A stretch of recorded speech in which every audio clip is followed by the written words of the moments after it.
ভাইরে, বাংলাদেশের সবচেয়ে বড় ক্রিকেট ফ্যান হলো টাইগার শোয়েব ওরফে ম্যাও ম্যাও শোয়েব। এই বান্দা ক্রিকেটকে এত পরিমাণ ভালোবাসে যে ভালোবাসতে বাসতে মনের অজান্তেই খান সাহেবের ব্যক্তিগত বিড়ি সাপ্লায়ার হয়ে গেছে। আমার মাঝে মাঝে মনে হয় এই বান্দাকে সিনেমায় অভিনয়ের সুযোগ করে দেওয়া উচিত। যে পরিমাণে ওভার অ্যাক্টিং করে এটা বাংলা সিনেমার আর কোনো নায়ক নায়িকা করতে পারবে না।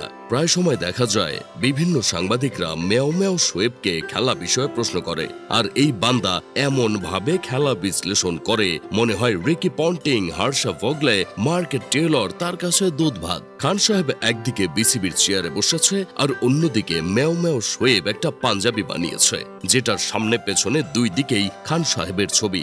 আশা করা যায় পরের বার থেকে দেশের বাইরে খেলা দেখতে যাওয়ার সময় তার স্পন্সরের অভাব হবে না। খান সাহেব বিসিবি থেকে নিজেই সব ব্যবস্থা করে দেবেন। খান সাহেবকে ফুলের তোড়া দিয়ে শুভেচ্ছা জানিয়েছে ক্রিকেটের লর্ড মোহাম্মদ মিঠুন। এটা দেখে তো আমার ভয় লাগতেছে, না জানি কবে খান সাহেব খুশি হয়ে লর্ড মিঠুনকে আবার জাতীয় দলে ডাক দেন। বিসিবির সভাপতি হওয়ার পর তাইজুল ইসলাম ওরফে তৈলজুল নাটক ইকবাল সাহেবকে নিয়ে একটা আবেগময় ফেসবুক পোস্ট দেন। আমি শিওর এই পোস্ট দেখে খান সাহেব খুশি হয়ে তৈলজুল ইসলামকে টি-20তে ফিরিয়ে আনবেন কুত্তা মার খাওয়ার জন্য। খান সাহেব বিসিবির সভাপতি হতে সবচেয়ে বেশি খুশি হয়েছেন রিয়াসাদ আজিম ওরফে আজিমপুর কবরস্থান। গুঞ্জন উঠেছে বিসিবির মিডিয়া ম্যানেজার হচ্ছেন রিয়াসাদ আজিম। জানি না এটা সত্যি কিনা, যদি সত্যি হয় তাহলে আশা করা যায় বিসিবি ক্রিকেট বোর্ড একদিন ইউটিউব প্ল্যাটফর্মে রূপান্তর হবে। একটু পেছনে ফিরে তাকালে দেখা যাবে আমিনুল ইসলাম বুলবুলের সঙ্গে এদের কারোর সম্পর্ক ভালো ছিল না। বাংলাদেশ টি-20 বিশ্বকাপ খেলতে যায়নি বলে প্লেয়াররা টাকা পায়নি, বিদেশের মাটিতে পিকনিক খেলতে পারেনি, বউয়ের জন্য শপিং করতে পারেনি, এজন্য তাদের মন খারাপ। যেহেতু বাংলাদেশ টি-20 বিশ্বকাপে অংশগ্রহণ করেনি, সেজন্য মিউ মিউ শোয়েব স্পন্সর পায়নি। ইউটিউবারদের বিসিবিতে প্রবেশ নিষেধ করাতে রিয়াসাদ আজিমের চুলে শর্ট সার্কিট হয়েছিল, যে কারণে সে আমিনুল ইসলাম বুলবুলকে সহ্য করতে পারত না।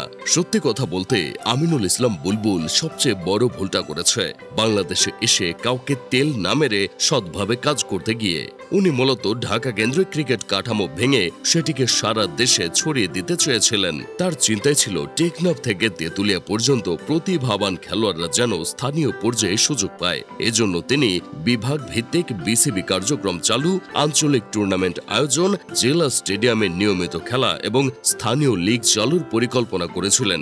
এতে করে প্রতিভা খুঁজে বের করা এবং ধাপে ধাপে উন্নতি করার একটা সুসংগঠিত পথ তৈরি হতো। এছাড়া দেশের বিভিন্ন স্থানে ক্রিকেট হাব গড়ে তোলা, আন্তর্জাতিক মানের উইকেট তৈরি, স্কুল ও মাদ্রাসা পর্যায়ে ক্রিকেট বিস্তার এবং অনূর্ধ্ব 23 খেলোয়াড়দের জন্য একাডেমি প্রোগ্রাম চালুর উদ্যোগ ছিল তার দীর্ঘমেয়াদী পরিকল্পনার অংশ। তিনি বুঝতেন শক্তিশালী জাতীয় দল করতে হলে একটি বিস্তৃত পাইপলাইন দরকার।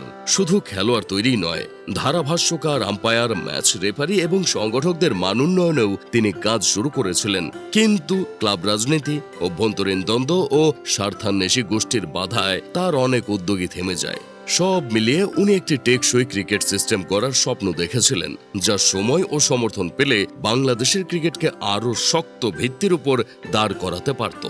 যাই হোক, শেষমেশ আমি গোলাম হোসেন একটা কাজের কথা কই। খান সাহেব যেহেতু বিসিবির সভাপতি হয়েছে, সেহেতু আমাদের টার্গেট নেক্সট বিশ্বকাপ না, আমাদের টার্গেট এই বিশ্বকাপ। আশা করা যায় খান সাহেবের হাত ধরেই বাংলাদেশ প্রথম আন্তর্জাতিক শিরোপা জিতবে।